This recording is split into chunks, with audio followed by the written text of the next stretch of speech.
This was an article from Indian Express. This is in comparison of both Gandhi and Savarkar. Has anyone read this article? No?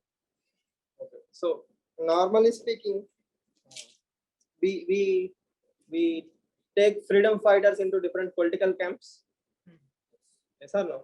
For example, Nehru, Gandhi, all these people are taken by Congress. Okay. Savarkar and others, BJP more or less. So what this author is trying to argue is that's a very wrong way to see the particular individual. We always have this syndrome of leader worship in this country. Dr. Ambedkar warned us like leader worship or blind faith is always a wrong thing. Why blind faith is a wrong thing? Because every human being will have flaws. But when I say, if you take this article, when he says Gandhi is the father of the nation, right? Gandhi is having a lot of good qualities, but more or less there is a whitewash to all the traits of all the wrong traits of Gandhi. Yes, he says, Gandhi is the one who more or less created this reservation based politics, and the empowerment of the marginalized sections was halted because of Gandhiji, right? Even if you do, whenever we see a satyagraha or someone going on to fast, all these things are taught to the majority society because of Gandhi. At the same time, Savarkar, more or less, the Congress party criticizes Savarkar for asking mercy from the Britishers. Okay, but there is more to Savarkar than just the mercy petitions. He's a very strong believer in the cashless society, right? He even discouraged cow worship. Okay, so there are some traits within Savarkar which can be picked up by the present day society, the modern day society. We have seen lynching in the name of cow, and all these things have happened in between. So what the author is trying to argue is both the sides of the society, whether right wing, left wing, or BJP or Congress or any wing you belong to, okay, are you willing to pick the good traits of that individual and also discuss the bad traits of that particular individual without any bias? Okay, if I take Gandhi should not be a package. Gandhi should be some traits. The good traits of Gandhi I will discuss. Bad traits also I will discuss rather than whitewashing them. So this whitewashing is what led to the the distortion of the histories, right? Okay, so the same is case with the other sections of the society. If you believe in Savarkar, you should also be progressive enough to understand his ideals. You should not stay conservative. Are you willing to do that? So that is the basic comparison. See, questions might come like, what is the difference between Gandhi and Marx? It's a main question. Or what is the similarities between Gandhi and Bose, or Gandhi and Ambedkar, right? Why not Gandhi and Savarkar? Yes or no? Recently, Rajnath Singh, the defense minister of India, praised that or mentioned that Savarkar asked for the mercy petition because of Gandhi's suggestion, right?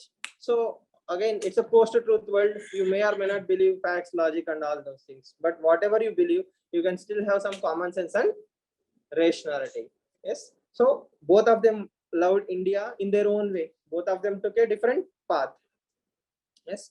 The most important thing is how are you balancing the UPSC answer? It's not, see, we are not here to discuss the traits of Savarkar or Gandhi, right? All we need to do is balance it for UPSC. For UPSC, how does it matter, right? And second thing, for example, Sardar Vallabhbhai Patel, he was not claimed by any political party. Technically speaking, he is always seen as a unifier of the nation, right? He's a person who requested the civil services to be continued. But recently, BJP created a statute, right? That does not mean his ideology is taken by any political party. His traits should be followed. So the same principle can be applied in everywhere. Clear? So again, most of the times we don't know history.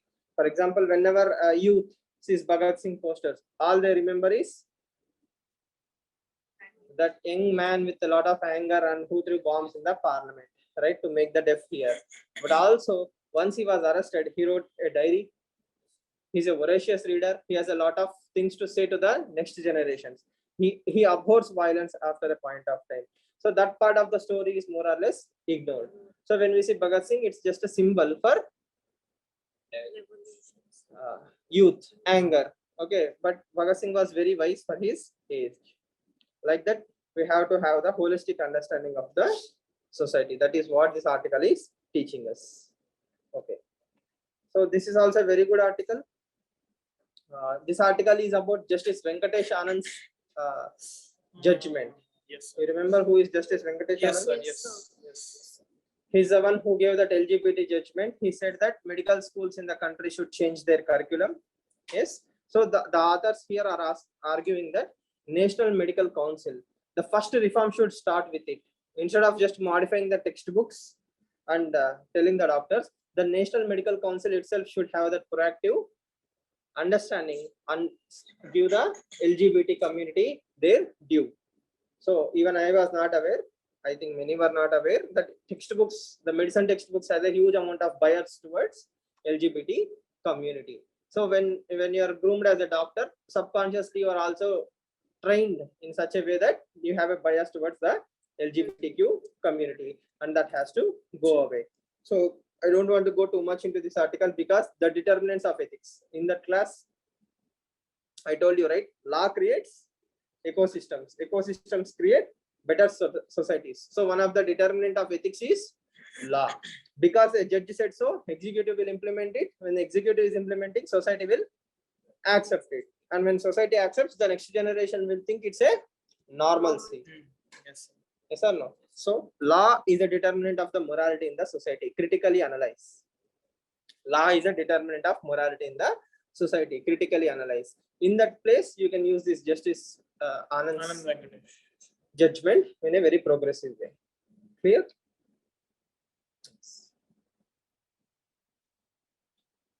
What about this article?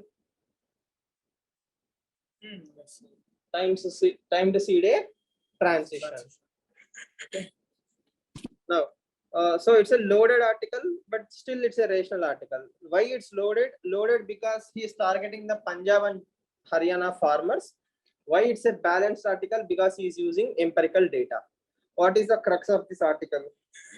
The first and most important thing you need to remember is the income of the farmer. What is the average income of the farmer in the country?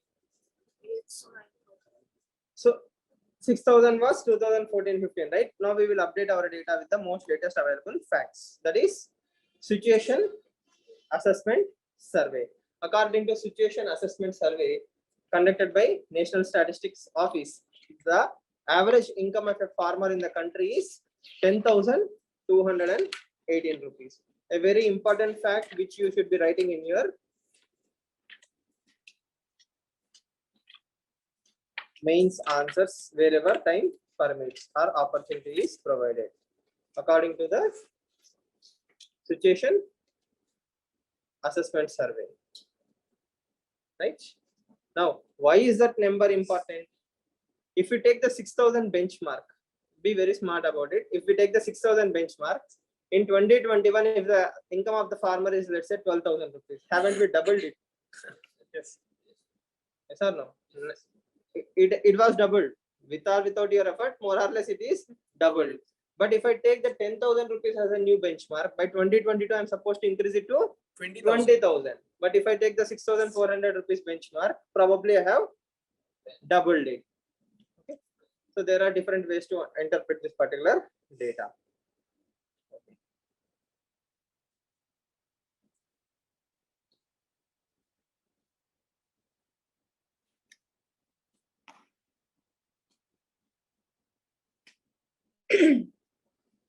Right. What is the average income of the farmer in the country? Depends on state to state. I was really surprised to say Meghalaya there. The average monthly income of a farmer in Meghalaya is 30,000 rupees. The next two are Punjab and Haryana. No surprises there. Okay. Why? Rice and wheat systems. Rice and wheat system, the MSP. Because of MSP, Punjab and Haryana farmers are very rich comparatively to the other farmers. Whereas if you see the farmers with lower incomes, West Bengal, I will send the PDF, right? You can take a printout also. That's also an option, right? Yeah. So, normally speaking, West Bengal. What is the income of West Bengal, Jharkhand, and Odisha farmer? It's 5,000, 4,000. It's less than the average. So much below the average. If you take Meghalaya or Punjab farmer, he is much above the average. Okay. So these are the basic understandings, right? Yes. apart from this, what one has to notice is what is the average land holding in the country? What, according to agricultural census, what is the average income of the farmer? The latest. Okay. Can you This please stop says- making noise? This says, Hmm. according to that, the Sorry? old, according to that, the oldest Hmm. 6,000 around Average land holding. land hold. What is the average land holding in the country?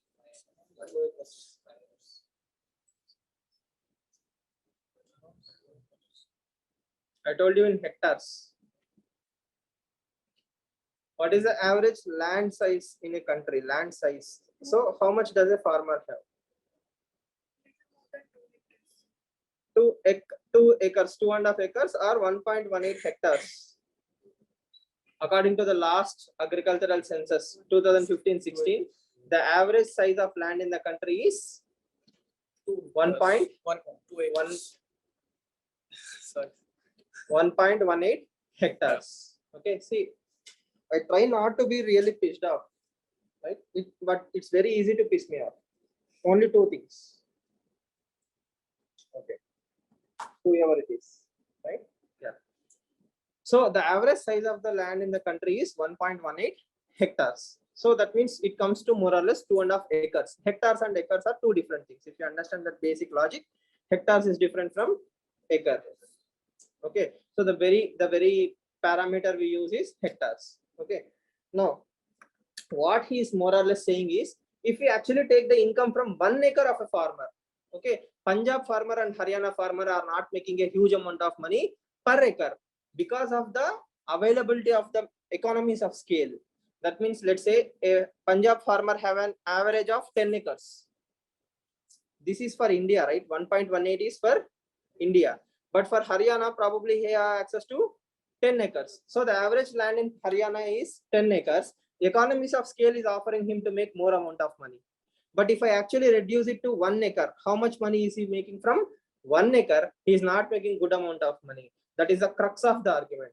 Simple logic, right? Economies of scale. More land means more income. But one acre of land means less income. So if you understand this, per hectare income, if I take per hectare income, the Punjab and Haryana farmer is way back. That means he is not making more amount of money from limited amount of land. Okay, so that's the most important thing you need to understand. If you understand that, then the solution is very easy. So why he is making less amount of money? He is not producing any commercial crop, or whatever basmati rice he is producing, he is only using for exports. Not every farmer in Punjab produces basmati rice, right? Okay, rice or basmati rice. So those who are exporting, they are making good money. Those who are not, they are selling it to MSP. But long term, he doesn't have any diversification whatsoever. He doesn't have any diversification whatsoever. So what should be done?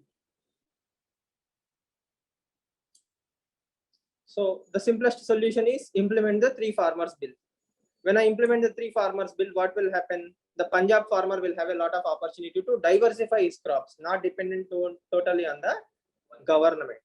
Okay, next, what are the problems? All of you know, whatever you have read in your economy NCERTs, problems of green revolution. The same are problems of Punjab and Haryana model. Okay, so what are the solutions?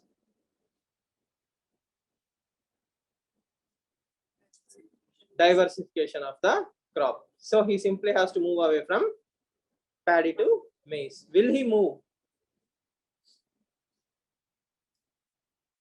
See, the thing is, the author argues that we should give MSP for maize. Okay, the entire problem is what? MSP for rice and paddy. If I again start giving MSP for maize, what will happen? Why strike? They will be happy, right? But in the longer run, what happened with rice? It can happen with maize. Okay, so instruments should not become institutions. So MSP is just a tool to move people away from paddy to the maize. So what are the advantages of maize? Sorry, water consumption. Okay, water consumption will come down. So Punjab and Haryana water tables will be saved, right? Income wise, Farmer can outsource his produce for the ethanol. sorry. Actually, that is not the case. Irrigation is high. Two different things. Irrigation.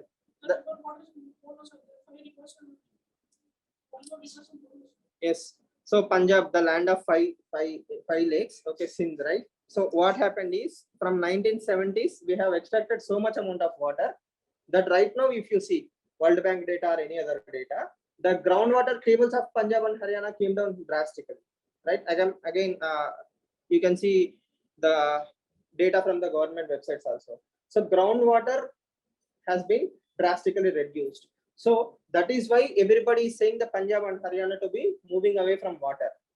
Okay. So if this is a map of India, this entire belt, the northwest belt of India, is going to face severe drought because groundwater is not available. Just because a lake is available, okay, you can use water for domestic purposes, right? But again, the crop you are growing is water guzzling crop. So it takes a huge amount of water. As I have showed in the previous classes also, 97% or 95% of the water used in India is for agriculture. So if you exploit all that water, which is not needed for India, you are creating a drought-like situation. Okay. So that is why we should be moving towards other crops. Now that is not happening anytime in next 15 years, right? It takes a huge amount of time for the government to persuade the farmers to move away from wheat and paddy mechanism to the maize. So he also says ethanol production can be boosted using maize. Okay. He says MSP should be given to maize. One more problem is, what is the incentive for an average Punjabi farmer?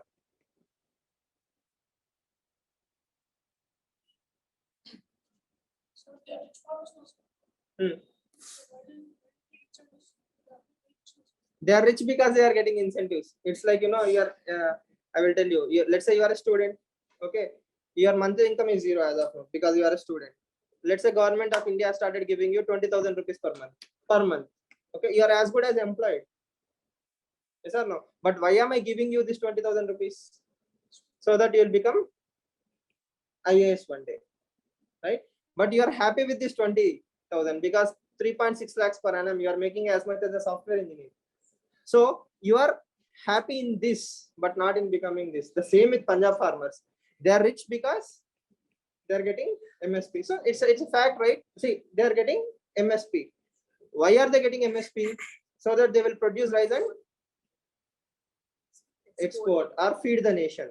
But what are you happy with? You are happy with the MSP itself. You don't want to totally become independent. So it's a simple argument. Clear? Yeah. That's how MSP works, right? I'm happy with the MSP. And second thing, next attempt I am giving UPSC only for this 20,000.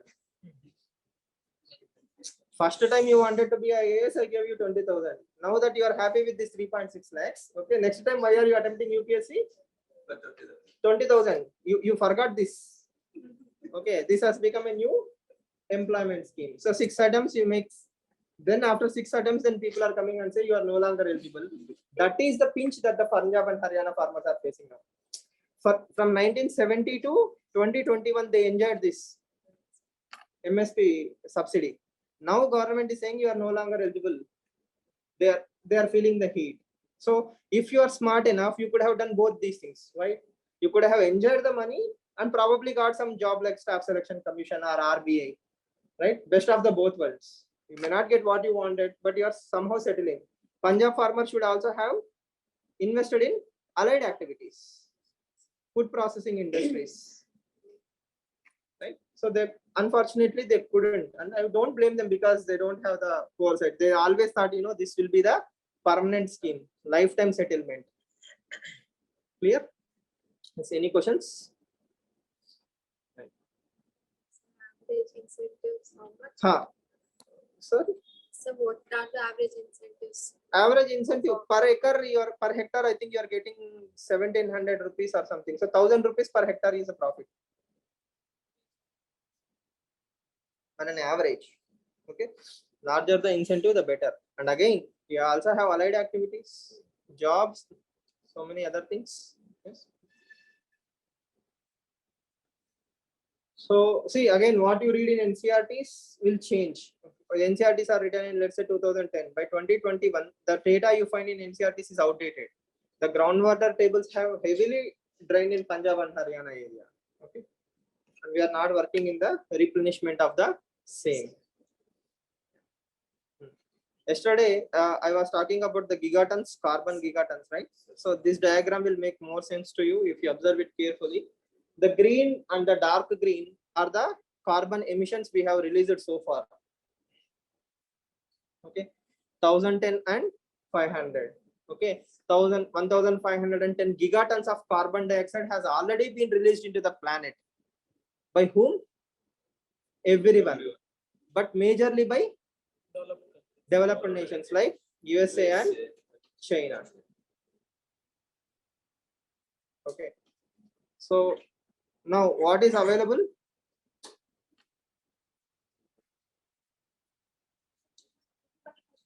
China is a developed country. According to China, it is a developed country, right? So see, the term developing and developed do not come from any established institution.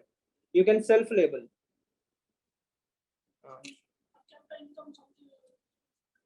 That is what I'm saying. There is this World Bank's definition. Okay, according to World Bank, if you have per capita income of this much, you can be developed or developing. But when we come to, let's say, World Trade Organization, it's up to you to label yourself as a developing and developed. Right? I will tell you a simple fact. The economy of India is 3 trillion. Okay, the economy of China is 12 trillion.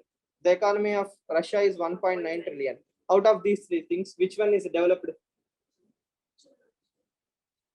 So is it wrong calling China as a developed nation? That's the basic criteria, because it's more relevant here.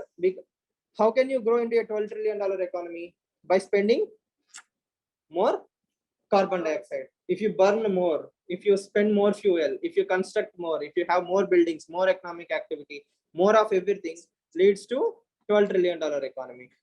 That is why we take the China as a developed economy in this discussion, because of the economic of scale. Okay, next, America is around $20 trillion economy. So you cannot become 20 trillion or $12 trillion economy without burning a lot of fuel. So who are the culprits? China and USA. They have spent most of the fuel. Now there is a safe limit. The safe limit is 335 gigatons of carbon. Within that also, okay, who are going to be the major releasers? China and USA. What is their trick? The drama is net zero. See, here I have already released. What will I do? I will release 1 gigaton of carbon. I will say I have captured 1 gigaton of carbon. Is it perfect science? No. It's not a perfect science, right? And it's a very costly thing. Recently in Iceland, we have started the world's largest carbon sequestration plant, but it's still not equivalent to the entire carbon we are releasing. So what does net zero do? Whatever amount of carbon dioxide we are releasing, the same amount of carbon dioxide we are absorbing also. Okay. Nowhere is America or China promising that we will actually reduce the emissions. Yes. So out of the safe budget, yesterday we have discussed, right? The burden is still on developing nations. For comparison's sake, if you see the orange,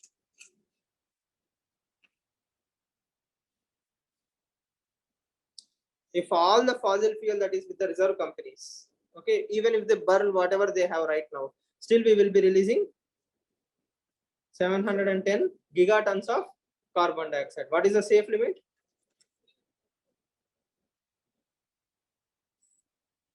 No. So we have a lot of issues. So we will understand it step by step so that there won't be any confusions.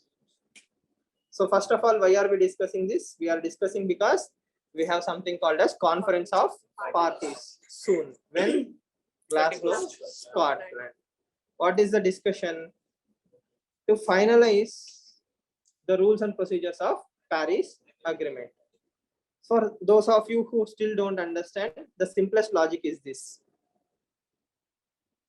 25 degrees. In 1850, the entire planet's average temperature is 25 degrees. If we keep burning the fossil fuels, we will reach some number. That is, let's say, 27 degrees. So for the entire planet to reach from 25 to 27, okay, you can only release this amount of carbon dioxide. What is that amount? Again, the last slide. 1000 plus 500 plus 300. Around 1800 gigatons of carbon dioxide is the maximum amount of carbon you can release. Out of this, how much we have already released? 1500 has been already released. Okay. That is a very conservative estimate, right? Still, we will take it. So what will happen if we release all that carbon dioxide? We will reach 27 degrees. This is 2 degrees rise. Paris Agreement says this is the upper limit. Okay. What does IPCC report says? IPCC report says you don't have that kind of luxury. 26.5 degrees is the max. This is the Hollywood movie. This is the next climate catastrophe. But in reality, where are we heading?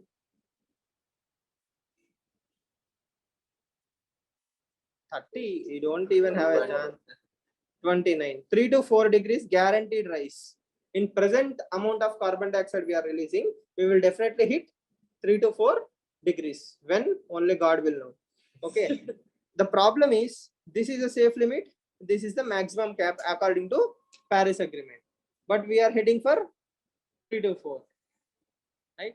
So, to stop all this drama, we need to invest heavily right now in 2030. If we stop before 2030, then we have a good chance. After 2030, even if you wake up and actually do something, there is a concept called as tipping point. Tipping point means once, let's say, your pen falls off, okay, you cannot use it, right? That means once you cross this particular line, there is no coming back. Once the Arctic is melted, you cannot take a freezer and go to Arctic. It's done and dusted forever. Okay, so those points are called as tipping points. And the planet is very close to the tipping points. For example, Amazon forest. Let's say I have destroyed all the Amazon forest. Then in 2035, America realized, I have done a huge amount of damage. It cannot go back and start afforestation. It doesn't work like that. What is natural is natural. It takes a huge amount of effort to bring the natural forest back. So that is the core discussion. So we have to finalize all these things where? Conference of Parties 26. Right. But instead of discussing all these crucial things, everybody is crying a new word. What is that word? Net zero targets, which is nothing but carbon neutrality. So developed nations and developing nations. Developed nations have, for 2030 to happen, who has to do a lot of work? Developed nations. If I push it to 2060, the burden of the developed nations is moved to 2060. The next generations will take care. See, if I am Joe Biden, I am the president of USA, I will say by 2050 we will solve the problem. Who will be the president in 2050? Somebody will be there. Donald Trump's grandson or somebody, right? Okay, that is not my problem. For now, I outsourced my problem to someone else. Even if tomorrow Prime Minister Modi goes and says, by 2060 we will be carbon neutral. Whose headache? The next generation's headache, not Modi's headache. So that is the smart thing that everybody is doing, passing the buck. Instead of accepting the reality and spending huge amount of money, we are passing the buck. Why? Nobody wants to switch off their AC. Nobody wants to slow down their economies. Everybody wants to continue having the luxurious life. Okay. If you really think about it, all these people going on to Scotland is also a huge carbon footprint. Yes or no? Every flight that goes is a carbon footprint. All the ministers, everything is a carbon footprint. If you are also worried about carbon nations, you would have done a virtual tour. Okay, so that shows the seriousness of the entire carbon neutrality argument. Okay, right. Yes. Next, what is carbon neutrality? The definition says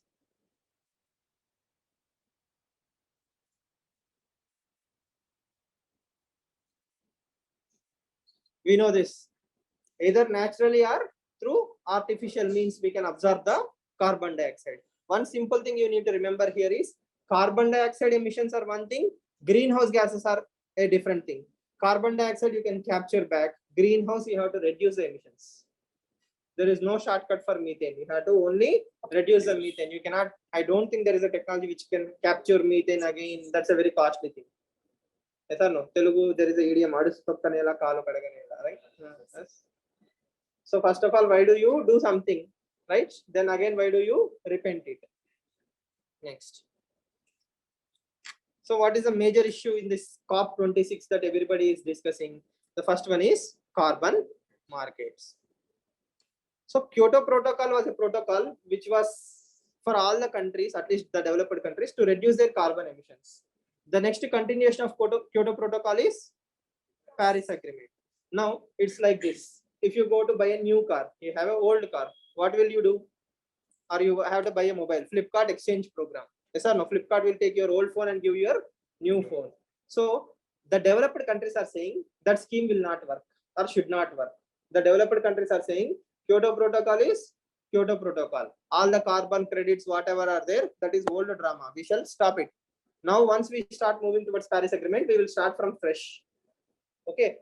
What is the disadvantage to the developing countries? Developing countries have a lot of carbon credits. Developed countries have to buy the credits. You understand the logic, right? Kyoto Protocol, developing countries. India have carbon credits. USA have money. I will sell carbon credits to USA. USA will give me money. This is Kyoto Protocol. In the new protocol, in the Paris Agreement, India does not have anything. India is starting from zero. USA is starting from zero. Who is saving money? US is saving money. Whose carbon credits should be thrown in dustbin? India's. That is why developing countries are not happy to bifurcate Kyoto Protocol and Paris Agreement. They want to continue it as one. America is saying start from zero. Okay, that is the biggest bone of contention. Clear? Next. Right. The next carbon credit. I have discussed what is carbon credit. Okay.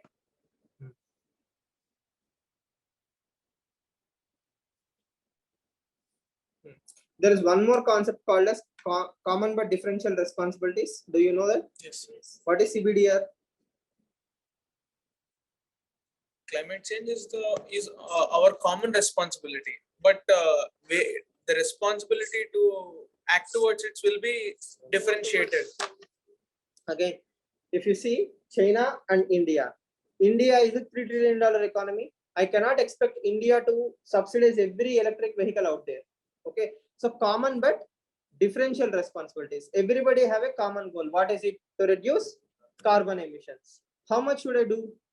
According to my own respective capabilities. India is capable of doing this much. India should do that. America is capable of doing more. America should do more.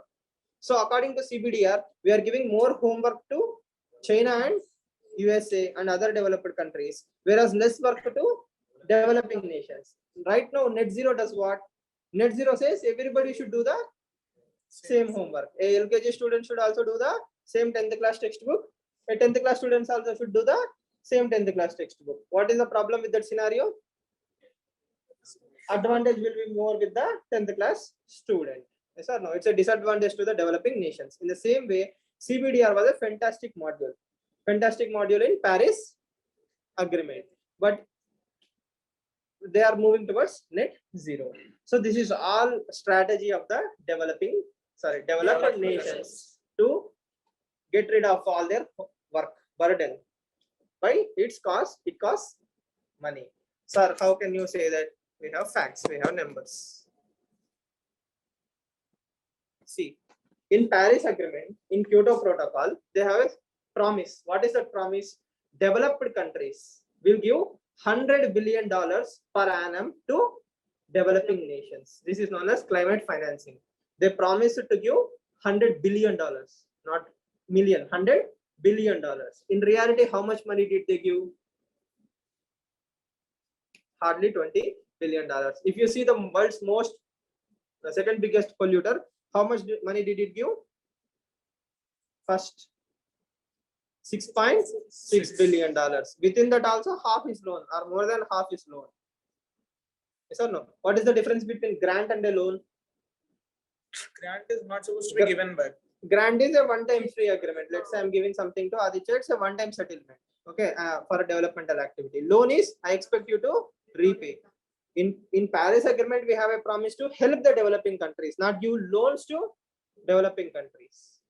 Yes or no? It's a very clear argument, right? You have destroyed the planet.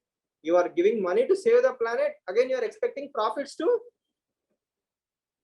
save the planet. You have zero moral compass whatsoever. Yes or no? There is no concept of morality with the Western countries. And America is the world's famous climate denier. Yes or no? I told you, right? Polar vortex argument. Yes, sir. Donald Trump. Every time I laugh. This is polar vortex. This is USA. Okay. Polar vortex is a cold wind. It will be rotating above the USA. Because of global warming, okay, the shape changed. It became something like this. And the entire America was buried under ice. Donald Trump will come and say, you know, global warming, right? Why ice is there? Okay, so he says warming means it should be more dry. Why is there more ice? But why did more ice come? More ice came because of global warming. So nobody, all the computers in the world could not explain that logic to the then American president. So how can you fight with such a person? Yes or no? As Oscar Wilde says, you know, don't argue with stupid people. They will drag you to their level and they will beat you with their experience. Yes. So it's hard to argue with people like Donald Trump. There is no logic. Yes. So what I'm trying to tell you is all these developed nations have failed the world multiple times. So that is why 2050 will happen there. No. You know, if you see all Hollywood movies, everything happens in USA, right? Aliens come to USA, Thor comes to USA, he never comes to India, right? Nothing, even Godzilla's go to USA. Yes, sir, even Godzilla goes to India. So why not climate change? Yes, when they want everything, they should take climate change also. So I sincerely hope 2050 there will be a lot of climate change in these countries. Okay. Now, the crux of the argument is they have failed to deliver any kind of promise. So we cannot trust these snakes in any sense of the term. Not for money, not for technology, not for keeping their own promises. Luckily, at least we have Biden face saving that he's attending the meeting. If it was Donald Trump, he wouldn't even have bothered. Yes. So I hope you understand the crux of the argument, why Paris Agreement is very important. And India is not a saint, but still India is a much decent country in comparison to most of the countries. At least if we promise something, we try sincerely. We promised INDC targets. We are working towards renewable energy, solar pumps and all those things, afforestation. So we are at least kind of sincere. They have no shame whatsoever. Next. So there is a comedy of errors going in the country. The first one is in Madhya Pradesh, I think. Madhya Pradesh only, right? In Madhya Pradesh, a movie was being shot in the name of a particular Baba. Okay, the group attacked the director. Then what was the response of the Home Minister? So tomorrow when you become district collector, okay. So tomorrow when you become district collector in Madhya Pradesh, one of your jobs description is Watch movies. not watch movies. You have to read the scripts. Understand that joke? Yes, sir. Luckily, they are not asking Tarun Tejpal and all these people to retire. Rate 3-star, 4-star. What is the problem with them? Collector is supposed to read the script of the movie. Then say, yeah, you can shoot in Madhya Pradesh. Yes or no? This country will never stop surprising you, right? Okay, right. So see, a collector have a lot of things to do in his life. Definitely script reading is not one of them. Okay. Yes. Next. The next biggest problem is law and order versus censorship. If you don't like something, okay, don't watch it, don't read it, don't listen to it. It's the simplest solution as a citizen of this country you can do. If you don't want to watch a movie being shot against you, okay, don't watch it. Yeah. If you really think that, you know, they have distorted the truth too much, you can go and file a defamation case. There are always legal measures for you to think. And second thing, freedom of expression.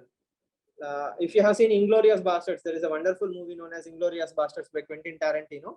He converts the entire World War II story in a different heading. So that is creative form of expression. If I want to change the history, that's also my freedom of right. Yes or no? So if I want to tell a particular story, I can create a fiction. Yes or no? Right? All those freedoms will be taken away because of this kind of censorship. In India, we actually don't have a censorship, only certification. Central Board for Film Authorities, film certification. It's not censor board. We usually call it a censor board, right? They don't have the power to cut the scenes, right? If there is a romantic scene, if there is too much violence, just give 18+ rating. And believe the citizens of the country are wise enough to choose to watch that movie or not. Okay, it's up to you to go to Arjun Reddy with your parents or not. Okay, that's still your choice. Nobody can say you should not watch that movie. 18+, you should have that freedom. So in the same way, a director should have that artistic freedom to tell whatever he wants to tell, as long as there is no problem. Okay, if you want to be offended in this country, you can always be offended. Nobody can stop you from being offended. The problem with all such understanding is they don't understand Constitution of India properly. That is why they make such kind of statements.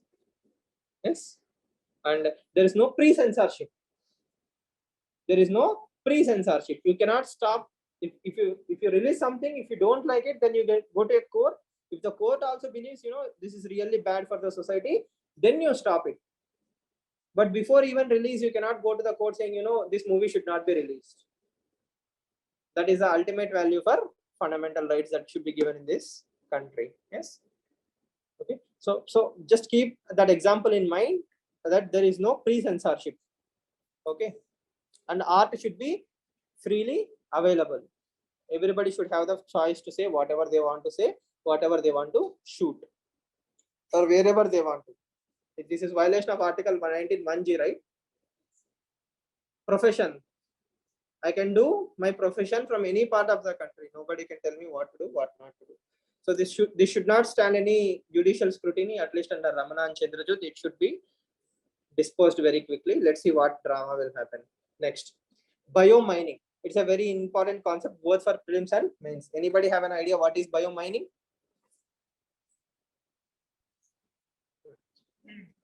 That waste is, that legacy waste is all, they dig up pits and they store it, sir. So first of all, what is legacy waste? Legacy waste is unsegregated, untreated, unprocessed waste that is collected from your houses. Okay. If you go to outskirts of the Hyderabad also, you see dump yards. Yes or no? Huge amount of waste is thrown there. Then slowly they will try to recycle it or use landfills.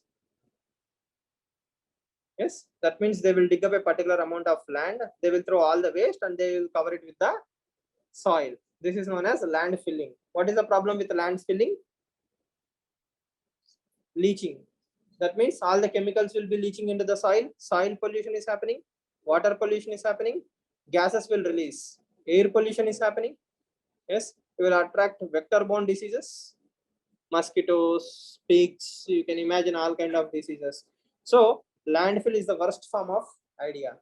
Okay, near Delhi, they have created a garbage dump so huge that it becomes 2 floors, 2-floor high.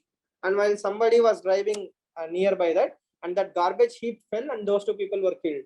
That is when Supreme Court of India intervened in cleaning the legacy waste, or else we would not have thought about it. Okay, next, segregation of waste at source. I told you, right? In yes. Hyderabad, you are not finding any dustbin dumps. Why? Source should be segregated into wet waste, dry waste, and recyclable waste. Actually, okay. We don't do all these things. We put, you know, the Bawarchi packet, 2 battery cells, 1 LED bulb, everything in the same thing, and give it to the garbage wala. Yes, all these are the problems of the country. Now that is where the smart solution is called as bio mining or landfill mining comes into the picture. It means with the help of bacteria, technology, renewables, recycles, we create that land into something productive. Bio-mining. That means I will use the maximum amount of recyclable things from that particular area. Plastic is there, I will segregate it. Food items are there, I will bio-decompose it. Like this, two things can be separated, segregated, then slowly that entire area will be made into something productive. Okay. So all that black soil, you can imagine, right? You must have seen that areas, right? It will be totally polluted and all those things. Okay. So who suggested bio-mining? Central Pollution Control Board has suggested bio-mining. Solid Waste Management Rules 2016 also suggest bio-mining. Okay. And is this being implemented in the country? Almost in all states, we can see successful examples of bio-mining. Andhra Pradesh, Gujarat, Mysuru. Mysuru is also working on bio-mining. Okay. So bio-mining is a very popular thing now. So when you become collector tomorrow, probably you will also be doing the same thing, bio-mining. The major themes we will understand and we'll call it a day. First of all,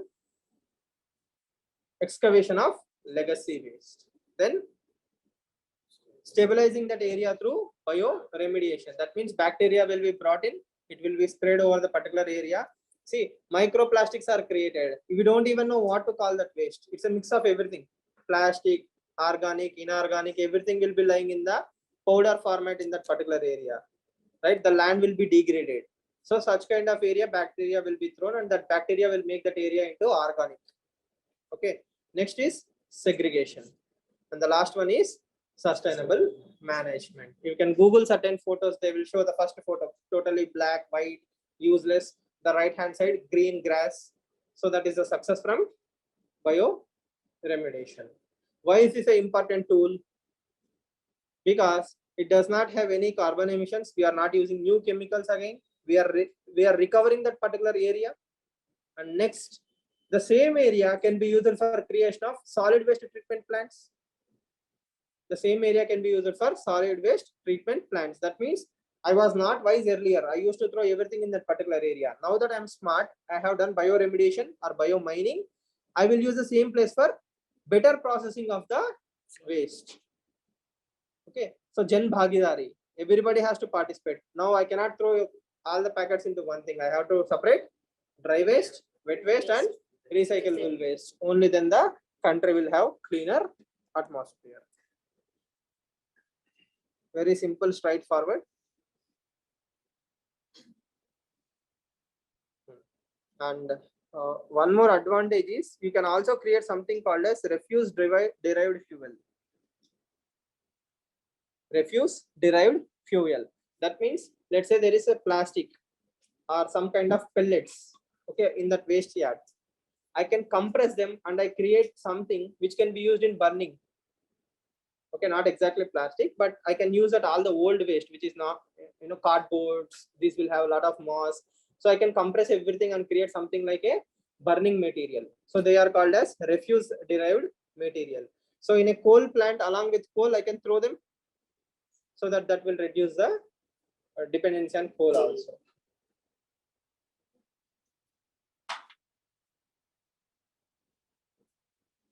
Now, how many of you know what is bio-mining a path to circular economy? Yes, sir. Sure. How? Sorry? It will be repetitive. It will also increase the recyclable capacity, right? Recycling capacity of the state. Yes. And we will not be throwing a lot of waste into riverbeds or landfills. That is also one advantage. So waste to energy is a huge amount of, it's a hugely successful topic. Waste to wealth. Energy or waste to wealth. That says a lot of things. Sorry? Which one?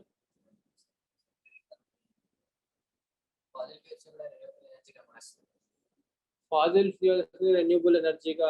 I don't think we will convert fossil fuels into renewable energy. We will use products which are created using fossil fuels, like your plastic bottles, plastic covers. Okay, instead of making new plastic, we will reuse the existing plastic. Example, instead of making new chips for the iPads or computers, okay, we will extract materials from the e-waste, then again reuse it to create new computers. So taking from new source is not encouraged in circular economy, whereas reusing the material within the circular existing market is encouraged. Where how is plastic created?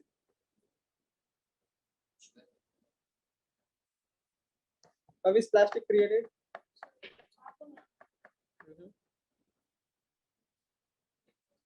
It's created using the fossil fuels, right? Crude oil. Crude oil is the source for your plastic. Okay, so why do you think plastic is so successful? Because the people behind it are crude oil economies. They are the people with huge amount of pockets, deep pockets. So that is why plastic ban is very hard. So crude oil is the primary source for plastic creation. Okay, so all oil marketing, all oil companies, refineries produce plastic, right? So if I need more plastic, I'm burning more crude oil, I'm extracting more crude oil, which is not needed. But if I recycle the plastic, that's circular economy. For example, I think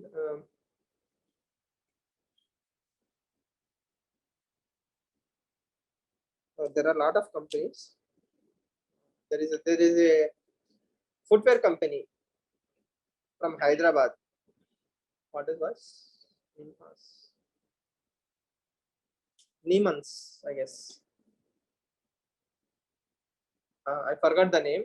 They are the company which take all the plastic bottles, they recycle it, they create pellets, and out of those pellets, they will create your footwear. Right? I think it's from Hyderabad. Okay. Sorry. Similar programs. Yeah. Along with KVIC, right? So nuclear waste cannot be recycled. Sorry. Nuclear waste cannot be recycled or can be reused. So here, see again, the major problem is nuclear energy can be stored safely, right?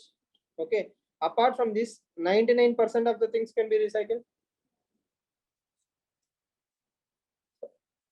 In India, we have very few nuclear working plants. Okay. So it's not a mainstream social problem as of now. Let's say we have 20 plus nuclear power plants, then probably nuclear waste can be used. Again, if really science wants to find some solution, maybe they are capable of finding some solution also. But we are talking about day-to-day waste. You must have seen in your own home, domestic place or in hostel also, we throw a lot of waste. Whenever a Swiggy or Amazon parcel comes, okay, that is also waste. Where is that waste going? The dustbin is leading to landfills, right? Again, or it is thrown into the lakes. So that is the core problem. You know, everybody will go to that tank one, right? You have seen the tank one from the front. Have you ever seen tank one from the other side?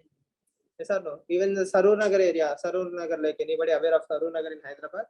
So you go to the Sarur Nagar Lake from the back side. You'll see an ocean of plastic covers. Okay, in the nalas, everywhere you see tons and tons of plastic.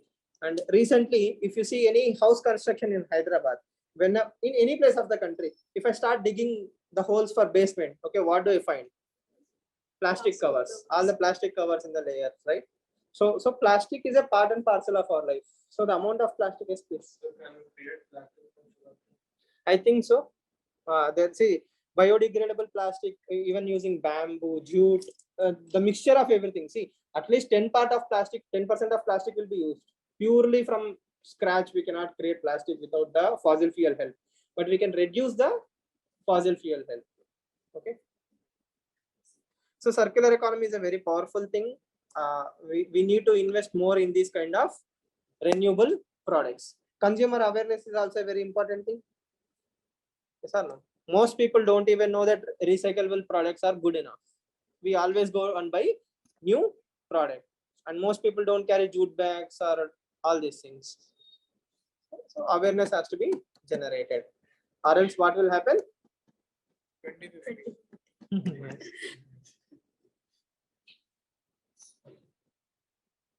I'm a citizen of the globe, right? I'm not only citizen of the country. I worry for the planet. What is the point in living with so much amount of pollution? Ocean is polluted, air is polluted, water is polluted. Everywhere there is destruction. Land is polluted. Mind is polluted. So that is why you need optimists in the service. We can still work out. We can still strive hard. So. Yes, definitely. So the rich will enjoy the luxury. Okay. The point being, like, what is the logical conclusion?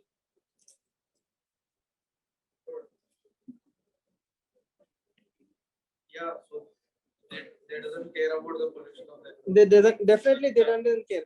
Okay, so let's say the temperature outside is very high. I will turn on my AC to the max. Okay, I will make it as cooler as possible. I won't feel the pinch of the climate change. That's a very valid point. But yes. Instead of other people, Hmm.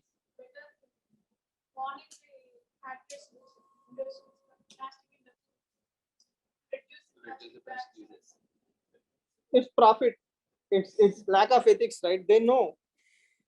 Ethical capitalism. I know. See, I'm making profits. Why will I reduce my profits? Ethical capitalism is needed. It's not like they don't know. They know everything. We need eco terrorists. No? Ra's al Ghul. You know Ra's al Ghul? Fiction. Ra's al Ghul. Have you seen Batman movies? Any Batman fans? No Batman fans?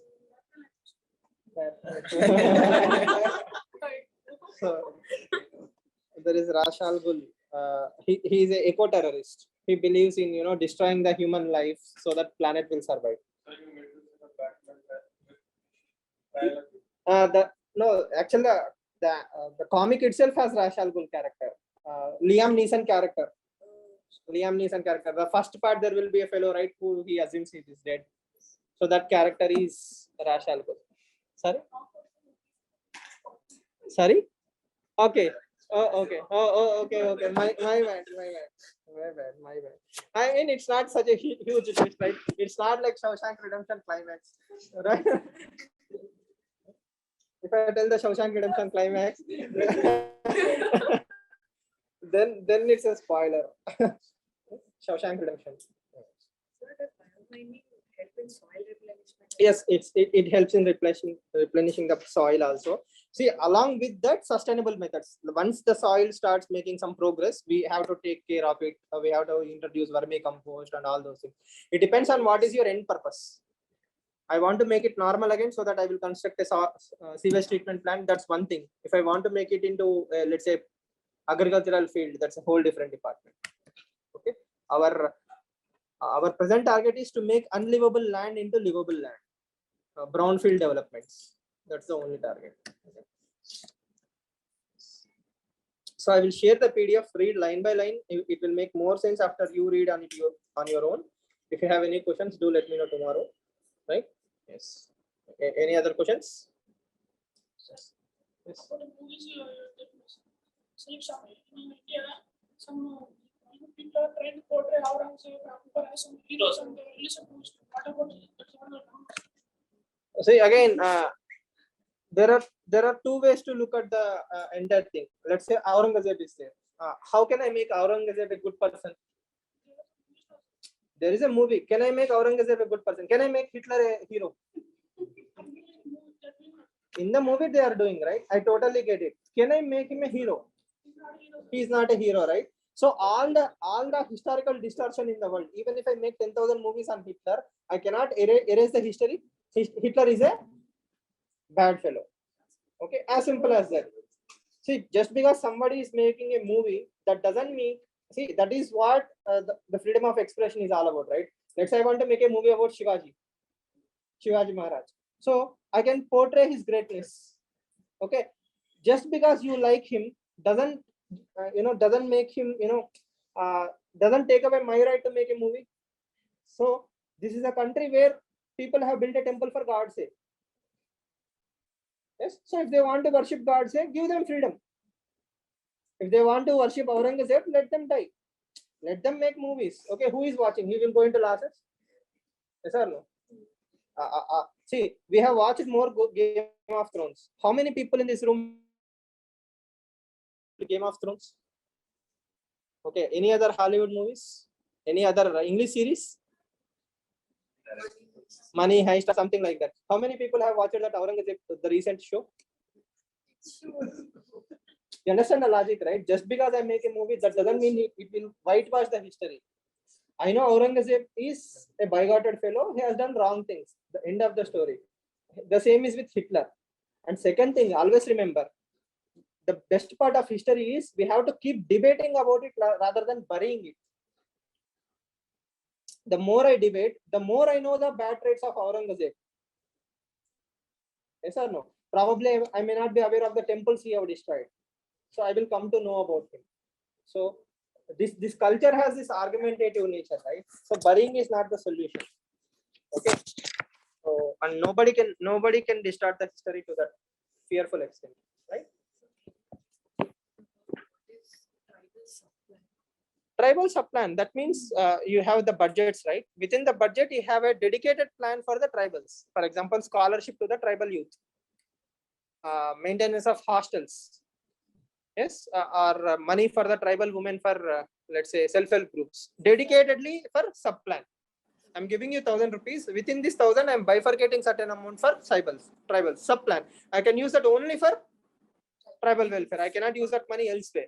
So sub-plans are just, earmarking them. This has to be used for that purpose and that purpose only. Earmarking. Clear? See you all tomorrow. Thank you.